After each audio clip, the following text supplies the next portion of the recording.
श्री गुरु चरण सरोज रज निज मन मुकुर सुधार। बरनौ रघुबर विमल जसु जो दायक फल चार। धन्य धन्य सद्गुरु सुखदा महिमा कही न जाय। जो कछु कहूँ तुमरी कृपा मोते कछु न बसाय। आज कह मैं काल भजूंगा काल कहे फिर काल। आज काल के करतही अवसर जासे जाओ। बोलिए प्रेम से श्री सद्गुरु महाराज की। अव्यक्त रूप में अनंत श्री विभूषित परमाराध्य ब्रह्मलीन गुरुदेव के त्रैलोक पावन पाद पद्मों में कोटि कोटि दंडवत। गुरुदेव के मस्तिष्क स्वरूप ब्रह्मलीन पूज्यपाद महर्षि संत सभी परम जी महाराज, उनके हृदय स्वरूप पूज्यपाद ब्रह्मलीन महर्षि साई स्वामी जी महाराज तथा संत मत के वर्तमान आचार्य महर्षि हरनंदन परम जी महाराज के चरणों में कोटि कोटि नमन, कोटि कोटि प्रणाम। हमारे सम्मानीय अखिल भारतीय संत मत सत्संग समिति के श्रद्धेय श्री राजेंद्र मेहता जी, सत्संग प्रेमी सज्जनों, माताओं, बहनों, यूट्यूब चैनल के माध्यम से सत्संग सुन रहे सत्संग प्रेमियों, मातृशक्तियों, आप सबों का मैं हार्दिक अभिनंदन करता हूँ, वंदन करता हूँ, नमन करता हूँ। ये संसार एक उलझन है, संसार एक समस्या है। यदि संसार नहीं होता तो हम नहीं उलझते। एक बंधन है, एक दुख।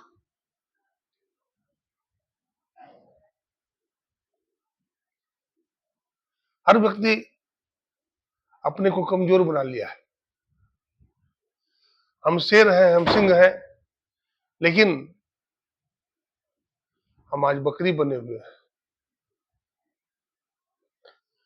हम अपने को कमजोर बना लिए हैं। हम बोलते एक काम हमसे नहीं होगा, लेकिन याद रखना चाहिए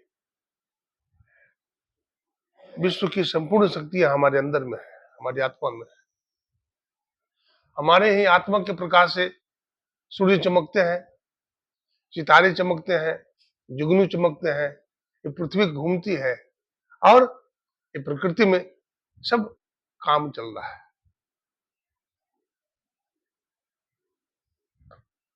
हम कमजोर अपने को बना लिए, हम इंद्रियों का संग कर लिए हैं, इसलिए कमजोर हो गए। अगहन का महीना था, एक व्यक्ति धान ढोने के लिए रस्सी बांट रहा था। तो रस्सी बांट रहा था तो बहुत देर तक हो गया, 4 घंटे से रस्सी बांट रहा है, अब बहुत हो गया। अब धान बांधेंगे, ढोएंगे, पीछे मुड़ करके देखता है तो रस्सी नहीं है। तो बोला भाई 4 घंटे से मैं रस्सी बांट रहा था, रस्सियां गई कहाँ? बोला आपने नहीं देखा? बोला नहीं देखा। बोला बकरी आई थी, खा के चली गई। देखिए बकरियां क्या है? हमारी इंद्रियां बकरी है, हमारा मन शत्रु है। गुरु नानक साहब कहते हैं तू सुमिरन कर ले मेरे मना, तेरी बीती उम्र गुरु नाम बिना दे। अरे मन, तो प्रभु का सुमिरन कर, प्रभु के नाम के बिना तुम्हारा सांस खाली जा रहा है।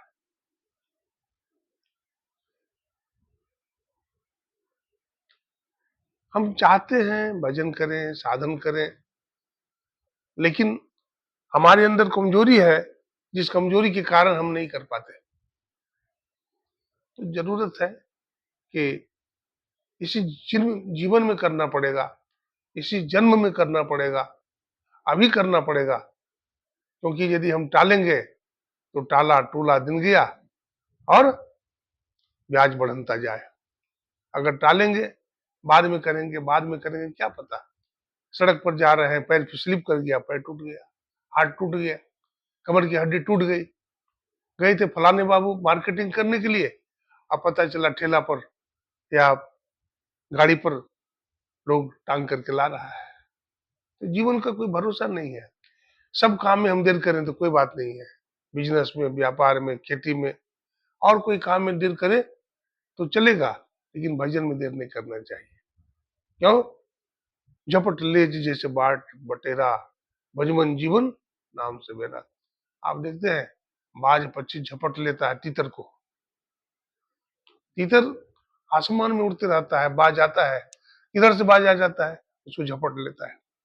हम भी समझते हैं कि अभी तो बहुत समय है, अभी तो जवानी है, अभी तो हमारे पास बहुत पैसे हैं, अभी तो हमें बहुत शक्ति है, अभी तो हमें बहुत सामर्थ्य है। लेकिन जब काल आता है तो हम बकरी बन जाते हैं, वो हमें पकड़ लेता है और लेके चला जाता है, और हमारा लक्ष्य पूरा नहीं हो पाता।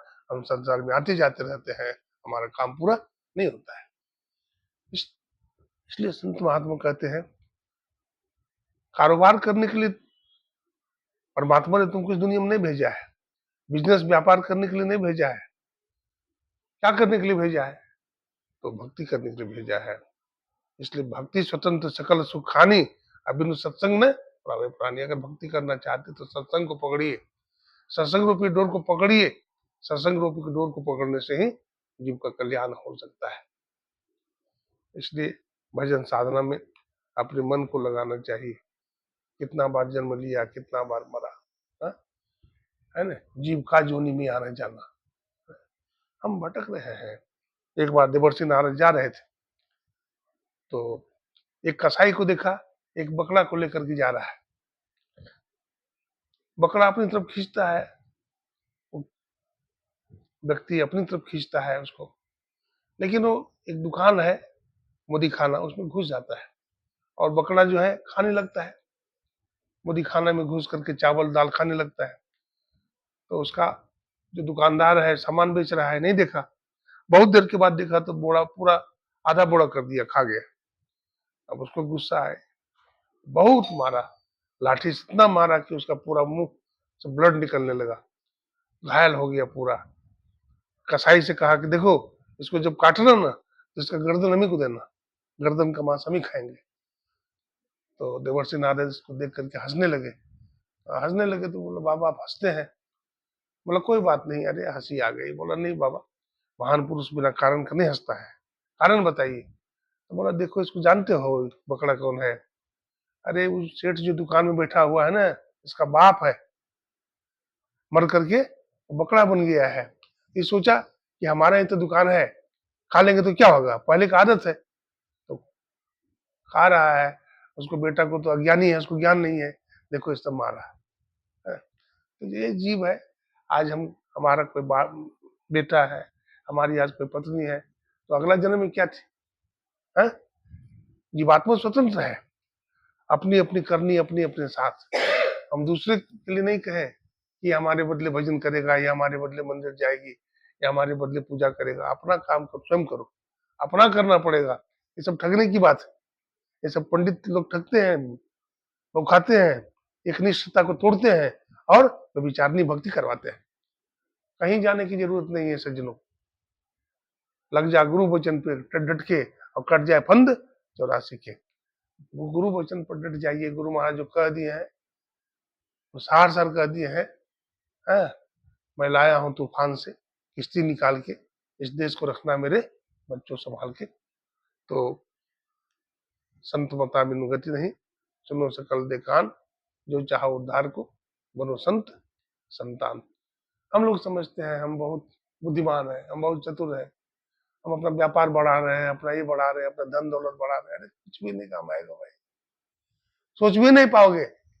जब बुरा दिन आ जाएगा, बहुत धन कमा लिया और सीबीआई छापा मार दिया, अथवा चोर घुस गया, सब लेके चला गया, तो क्या करोगे फिर? क्या करोगे? एक क्षण में नष्ट हो जाएगा। बहुत अपने को बुद्धिमान समझते हो, तुम्हारा एक नस परमात्मा ढीला कर देंगे, पागल हो जाओगे, सड़क पर घूमोगे। वो सब लेकर नहीं जाओगे, लेकिन थोड़ा भी अगर कष्ट सह करके सत्संग कर लोगे, भजन कर लोगे, भक्ति कर लोगे, तो तुम्हारा आगे दिन काम आ जाएगा। तो कहने की बहुत बात है। आज राजेंद्र बाबू मंत्री महोदय के घर में माए हैं, और हमारी श्रीमती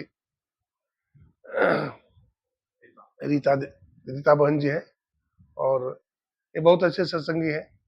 और इस घर में तो बच्चे भी बहुत संस्कारी हैं, तो बराबर सत्संग होता है, बराबर संत वहाँ तो आते हैं और संत पद की भी सेवा करते हैं। तो हम गुरु महाराज से प्रार्थना करते हैं कि इसी तरह से इनके घर में सत्संग हो, शांति बना रहे, सब में प्रेम रहे और ये स्वस्थ रहें, दीर्घायु रहें।